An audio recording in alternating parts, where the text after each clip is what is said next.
सद्गुरुदेव भगवान की जय। श्री सीताराम भगवान की जय। श्री राधा वल्लभ लाल की जय। श्री गौरी शंकर महादेव की जय। सभी दर्शकों और भक्तों को चरणों में कोटि कोटि प्रणाम। सबको प्रेम भरा जय जय श्री राधे। आज मैं ऐसा मंत्र आपको बताऊंगा जिस मंत्र के जाप से ऐसी अद्भुत शक्तियाँ आपको महसूस होने लगेंगी जो सारे आपके विघ्न हर लेगी। धन की जो भी लोग, बहुत से लोग ये कमेंट करते हैं, बहुत लोगों का प्रश्न रहता है महाराज पैसे की समस्या हमेशा बने रहती है, तो निश्चित माने आप इसका जप करें।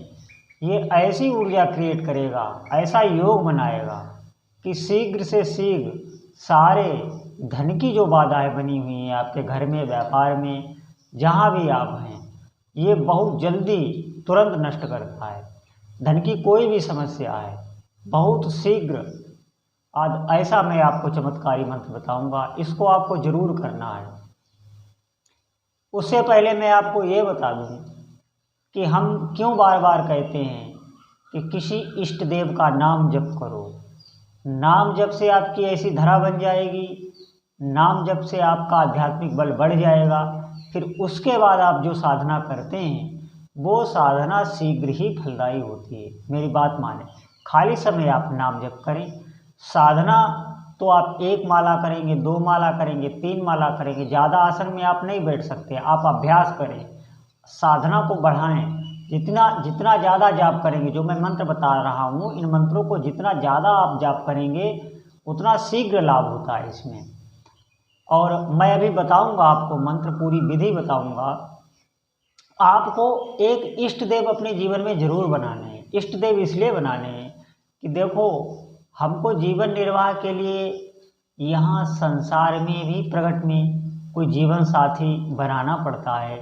गृहस्थी में आप जाते हैं तो कोई जीवन साथी तो आपको बनाना पड़ता है, कोई न कोई तो साथी बनाना ही पड़ता है। हमको भी गुरु बनाना पड़ता है, सबको कोई न कोई एक साथी जीवन में बनाना पड़ता है। ऐसे ही हमको अंतर जगत में, अध्यात्म जगत में, जहाँ कोई नहीं पहुँच सकता, जहाँ संसार की कोई वस्तु नहीं जा सकती, वहाँ के लिए एक अपना जीवन साथी बनाना पड़ता है। कोई एक इष्ट देव जो आपको बहुत प्रिय लगते हो, जैसे हमारे वृंदावन के बांके बिहारी, या अयोध्या के श्री राम जी, या कैलाश के अपने शिव जी, या माँ दुर्गा, या हनुमान जी, या गणेश जी, या माँ काली। जो भी इष्ट देव आपको प्रसन्न हो, ये सब बहुत ही दयालु, बहुत ही करुणा से भरे, ये सब एक ही हैं। इनमें कोई अंदर से भेदभाव ना रखो, ये सब बहुत प्यारे हैं। कोई आप एक इष्ट देव बना लें, उनका हृदय से नाम जप करें, खूब नाम जप करें, जो भी बात है उनसे कहें। और उसके बाद जो आपके जीवन में अभाव हैं उनके लिए मैं आपको साधना बताता हूँ, क्योंकि साधना आपको जरूर करनी पड़ेगी। ये शास्त्रों में विदित है कि साधना आप करेंगे तो आपको बहुत शीघ्रता से लाभ मिलेगा। तो इष्ट देव का आप नाम जपते रहें। देखो, बहुत कम समय होता है हम लोगों के पास। ये शरीर हमें ऐसे ही नष्ट करने के लिए नहीं मिला है कि हम ऐसे जिए जा रहे हैं। नहीं, मनुष्य जन्म बहुत ही दुर्लभ है। अरे जो हम खा पी रहे हैं ये सब, तो आप देखना, ये दूसरी योनियों में जीव वो भी तो यही कर रहे हैं। आप ध्यान विचार करके देखो, जो और योनियों में भटक रहे हैं, जो पशु हैं, वो भी तो वही आहार, भय, मैथुन, निद्रा, इस सब में वो भी पड़े हैं। तो हम लोगों का जीवन ये श्रेष्ठ क्यों बताया गया है? क्योंकि हम कुछ उपासनाएं कर लें, हम कुछ साधनाएं कर लें, जो ये जीवन तो हमारा अच्छा कटे ही, बहुत अच्छा कटेगा, हमारी बात मान लो। और परलोक भी हमारा सही हो जाएगा, आगे के हमारे जन्म सही हो जाएंगे। ये जो महाशक्तियाँ हैं ये जन्म जन्मांतर साथ देती हैं। तो मैं आपको मंत्र बताने जा रहा हूँ, आप बहुत गौर से सुनना, और कुछ सावधानियाँ भी आपको रखनी होंगी। जो मंत्र बहुत शीघ्र जो है असर करेगा। तो आपको मैंने बताया कि अपने घर के पूजा स्थल में, आप अगर कोई मंदिर में जा सके, आसपास आपके मंदिर हो, तो आप शिवलिंग के पास बैठकर ये मंत्र जाप करें तो बहुत शीघ्र लाभ होता है, क्योंकि शिवलिंग के आसपास एक विशेष ऑरा रहता है, एक विशेष ऊर्जा रहती है, एक चेतना रहती है। तो वहाँ पे अगर तुम्हारे अंदर आध्यात्मिक बल ज़्यादा नहीं है तो आप शिवलिंग के पास बैठकर जप करें, बहुत शीघ्र सिद्ध हो जाता है। और नहीं तो अपने घर के पूजा स्थल में कैसे करना है, आपको बैठ जाना है आसन पे, आपको उत्तर की ओर मुख कर लेना है या पूर्व की ओर। आप माला जो है स्फटिक की माला, वैसे लक्ष्मी जी के मंत्र के लिए स्फटिक की माला या कमलगट्टे की माला बताई जाती है। अगर ये दोनों मालाएं उपलब्ध ना हो सके तो आप तुलसी की माला से भी कर सकते हैं। अगर ये भी माला ना उपलब्ध हो सके तो आप कर माला से कर सकते हैं। तो आप उत्तर मुख या पूर्व मुख की ओर आसन पे बैठ जाएं, रीढ़ की हड्डी सीधी रखें। अगर कोई तकलीफ है तो आप धोख लगाकर भी बैठ सकते हैं, सुख आसन में भी बैठ सकते हैं। आपको मंत्र जपना है ओम ह्रीं श्रीं लक्ष्मीभ्यो नमः। ओम ह्रीं श्रीं लक्ष्मीभ्यो नमः। ओम ह्रीं श्रीं लक्ष्मीभ्यो नमः। इस मंत्र का जाप करना है। बहुत सरल छोटा सा मंत्र है। इस मंत्र में एक खास बात यह है कि इस मंत्र की जो चेतना है, देखो हर मंत्र में जो शब्द होते हैं, शब्दों पर आप शब्दों का उच्चारण सही होना चाहिए, लेकिन शब्दों का कोई अर्थ नहीं होता। बीज मंत्रों का कोई भी अर्थ नहीं बता सकता। बीज मंत्र की जो ध्वनि होती है, जो उच्चारण होती है, वो मंत्र की चेतना होती है। चेतना कहते हैं जैसे हमारा ये शरीर है, आपका शरीर है, तो ये हिल डुल रहा है, बोल रहे हैं, पलकें गिर रही हैं, तो जो भी हिल डुल रहा है, चल फिर रहा है, तो हम जानते हैं कि हाँ इसमें चेतना है, प्राण है। ऐसे ही जो ध्वनि है, इस मंत्र की ये चेतना होती है, ये जागृत होती है, ये क्रिएट करती है वो ऊर्जा, जो ऊर्जा आपके सारे विघ्नों को हर लेती। इस मंत्र में खास बात ये है, ये माँ लक्ष्मी का महामंत्र है और इसके जाप से शीघ्र ही जातक को लाभ होता है। कोई भी साधक हो बहुत जल्दी सिद्ध होता है। इस मंत्र की जो ऊर्जा है वो ब्रह्मांड में बहुत जल्दी विकसित होती है, क्योंकि ये महालक्ष्मी का बीज मंत्र है। आपको इसको जपना है। एक माला हो सके, 2 माला हो सके, 11 माला हो सके।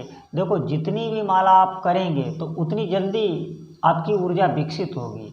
हम इसलिए ज़्यादा जाप के लिए कहते हैं। आपको जाप करना है। विशेष सावधानी ये रखनी है, माँ लक्ष्मी जी की या किसी भी माता की अगर आप साधना कर रहे हैं तो सबसे बड़ी सावधानी ये रखनी होती है कि किसी माता बहन के प्रति हमारी कभी कुदृष्टि ना हो। बस अगर भावना अंदर गलत रहती, देखिए मन के अंदर भावनाएं सबके विचार आते रहते हैं, जाते रहते हैं, पूर्व जन्म के भी होते हैं, इस जन्म के भी होते हैं, गलत विचार आते हैं, कोई दिक्कत नहीं। आप उन विचारों से व्यवहार मत बनाइए। जैसे आपके अंदर गलत विचार आया और विचार आ रहा है, जा रहा है, लेकिन विचार आपके अंदर टिके नहीं, बहुत देर तक टिक गया फिर वो आपको गंदा कर देगा।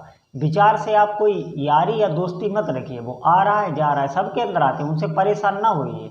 वो आया चले जाएगा, वो फिर आया फिर चला जाएगा, दूसरा आया फिर चला जाएगा। आप उससे व्यवहार ना बनाए। व्यवहार बनाने का मतलब आप उसको अगर परेशान हो गए तब भी वो विचार आपको स्थित आपके अंदर हो जाएगा और आप उसको बिल्कुल एक नकारात्मक भाव से आने जाने दें बस। तो किसी माता बहन के प्रति आप कुदृष्टि ना करें, सबको बहुत प्रेम पूर्वक आदर पूर्वक अंदर से प्रणाम करें। बहुत सहायक है ये। कोई भी माता हो उनके मंत्र के लिए, चाहे आप माँ काली का मंत्र जप लो, माँ लक्ष्मी का, माँ सरस्वती का, जितनी भी हमारी माँ है, माँ दुर्गा है, इनका अगर आप जाप कर रहे हैं तो आपको अपनी दृष्टि पर विशेष ध्यान रखना होगा। थोड़े ही दिनों में आपको लाभ मिल जाएगा।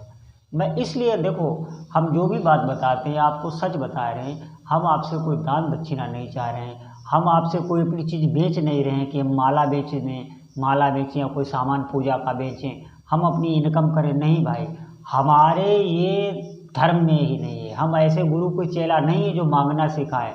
हमारे में मांगा नहीं जाता है, हमारे में मांगना पाप समझा जाता है। हमारे में एक दोहा प्रसिद्ध है, मांगे ते जगनाक सिकोड़े, गोविंद भला न माने। मांगे ते जगनाक सिकोड़े, गोविंद भला न माने।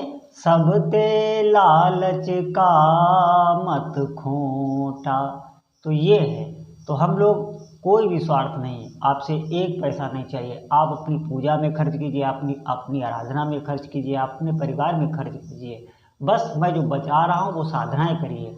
इससे क्या होगा, मैं क्यों बताता हूँ, मेरा क्या स्वार्थ है, इससे आपके जीवन में चमत्कार होंगे। जिस भी इष्ट देव का आप मंत्र जपते हैं वो आपके जीवन में निश्चित ही पहले तो तुरंत उनकी शक्तियाँ, जो उनके पार्षद हैं, हर देवी देवता की सेवा में बहुत से पार्षद रहते हैं, उनके सेवक रहते हैं। ज्यों ही आप जाप शुरू करते हैं उनके पार्षद आप पास सुरक्षा में भेज दिए जाते हैं। वो 2 हो 4 हो, जितनी भी संख्या में हो, वो आपके साथ बराबर रहेंगे जब तक आप उनका मंत्र जपेंगे। तो वो भेज दिए जाते हैं। क्यों? क्योंकि वो जापक की सुरक्षा के लिए, इसलिए वो भेज दिए जाते हैं। तो आप ये बात माने कि वो उस शक्ति की हम पर नज़र है और वो आपके साथ चमत्कार करेगी, चमत्कार करेगी। फिर आपके अंदर भाव भी उस शक्ति के प्रति उत्पन्न होने लगेंगे। फिर आप उनकी भक्ति करने लगेंगे। फिर धीरे धीरे आप निष्काम भाव से भक्ति करने लगेंगे। धीरे धीरे आपको उनके दर्शन, संभाषण सब होने लगेंगे। तो भक्ति आपकी बढ़ेगी, आप भक्त हो जाएंगे। तो मेरा स्वार्थ ये है। तो आप इन साधनाओं को करिए और माँ लक्ष्मी आप पर शीघ्र ही कृपा करेगी। बाबा भोलेनाथ शीघ्र ही कृपा करेंगे। सभी देवता आप पर कृपा करेंगे। आपकी चारों तरफ जय होगी। तो इसी के साथ मैं वाणी को विराम देता हूँ और साधनाएं जरूर करें। बोलो जय जय श्री राम।